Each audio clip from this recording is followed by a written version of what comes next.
नमस्कार जी, आप सभी से उम्मीद करता हूँ कि आप लोग अच्छा होंगे। तो आज की वीडियो में हम लोग लेके आए हैं यानी क्लास 12th का मैथ चैप्टर नंबर 3, जिसको हम लोग अवयव कहते हैं और इंग्लिश में इसको मैट्रिक्स कहते हैं।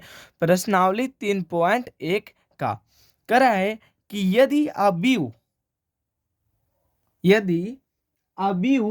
दिया है हम लोग का इतना के लिए ज्ञात कीजिए। तो सबसे पहले हम लोग का पूछा है पहला सवाल, अवयव की कोटि।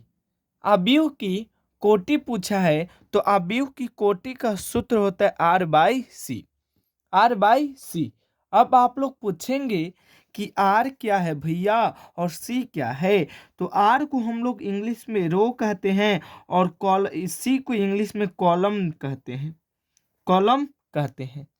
तो रोम मतलब क्या होता है भैया? तो रोम मतलब होता है हम लोग का पंक्ति और कॉलम मतलब क्या होता है? स्तंभ। स्तंभ।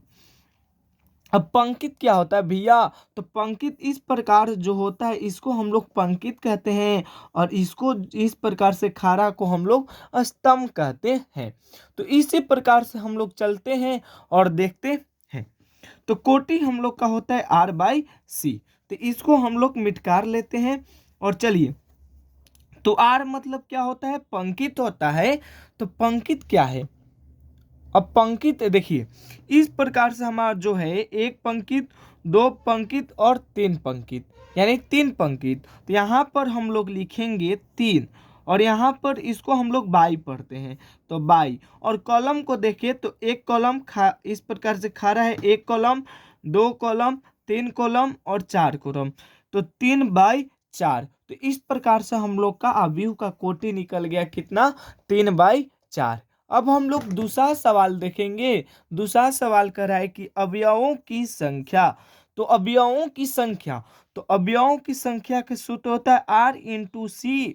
R/C। तो देखिए R कितना था हम लोग का? 3, यानी 3 पंक्ति और 4 स्तंभ। तो 3 3 × 4 करे तो 3 × 4 हम लोग का 12। या इस प्रकार से भी आप लोग गिन सकते हैं, एक अवयव, दो अवयव, तीन अवयव, चार अवयव, पांच अवयव, 6 7 8 9 10 11 12। 12 अवयव हैं, यानी ये जो है अवयव, इसके अंदर वाला जो है 2 5 19 7 -7, ये क्या है हमारा? ये सब हमारा अवयव है।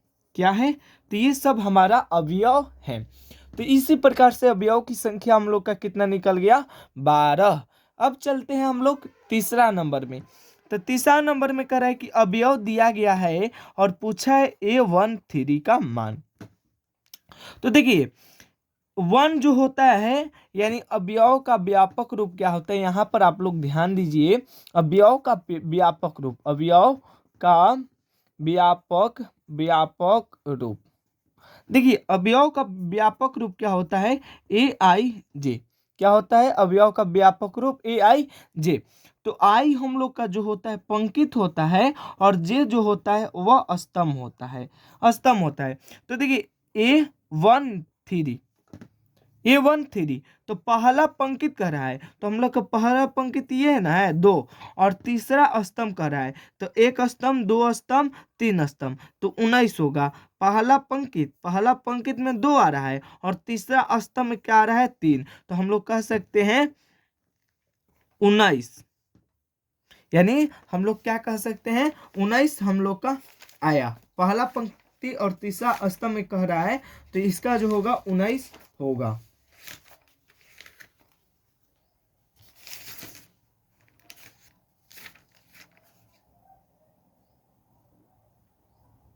अब चलिए, अब दूसरा नंबर कह रहा है, अब कह रहा है A21 का मान निकालने के लिए। तो कह रहा है दूसरा पंक्ति, तो पहला पंक्ति और दूसरा पंक्ति। दूसरा पंक्ति में कह रहा है पहला स्तंभ, तो पहला स्तंभ में यही ना है, दूसरा पंक्ति और पहला स्तंभ में हम लोग का क्या रहा है? 35। तो इसका आंसर जो होगा 35 होगा। अब चलिए, अब कह रहा है तीसरा में A33 का मान पूछा है। A33 का मान पूछा है। तो A3 तो कह रहा है तीसरा पंक्ति तीसरा पंक्ति और तीसरा स्तंभ। तो पहला पंक्ति, दूसरा पंक्ति, तीसरा पंक्ति और तीसरा स्तंभ, एक स्तंभ, दो स्तंभ, तीन स्तंभ। तो तीसरा पंक्ति और तीन स्तंभ में क्या आ रहा है, -5 आ रहा है। इसी प्रकार से हम लोग देखेंगे, इसको मिटकार लेते हैं। अब देखते हैं A24 का मान। तो दूसरा पंक्ति में चौथा स्तंभ कर रहा है, तो दूसरा पंक्ति में चौथा स्तंभ देखें तो ये हमारा 12 आंसर होगा। अब हम लोग चलते हैं, A23 का मान पूछा है, तो कह रहा है दूसरा पंक्ति तीसरा स्तंभ में। तो दूसरा पंक्ति और तीसरा स्तंभ में, यानी पहला पंक्ति दूसरा पंक्ति, पहला स्तंभ दूसरा स्तंभ तीसरा स्तंभ, तो 5/2, 5/2। तो इस प्रकार से हम लोग प्रश्नावली 3.1 का पहला क्वेश्चन हम लोग बना चुके हैं। और अच्छा वीडियो लगा हो, यानी अच्छा लगा हो, तो एक बार लाइक कर दीजिएगा, एक बार आप लोग लाइक कर दीजिएगा, और चैनल पे नए हैं तो सब्सक्राइब भी कर दीजिएगा।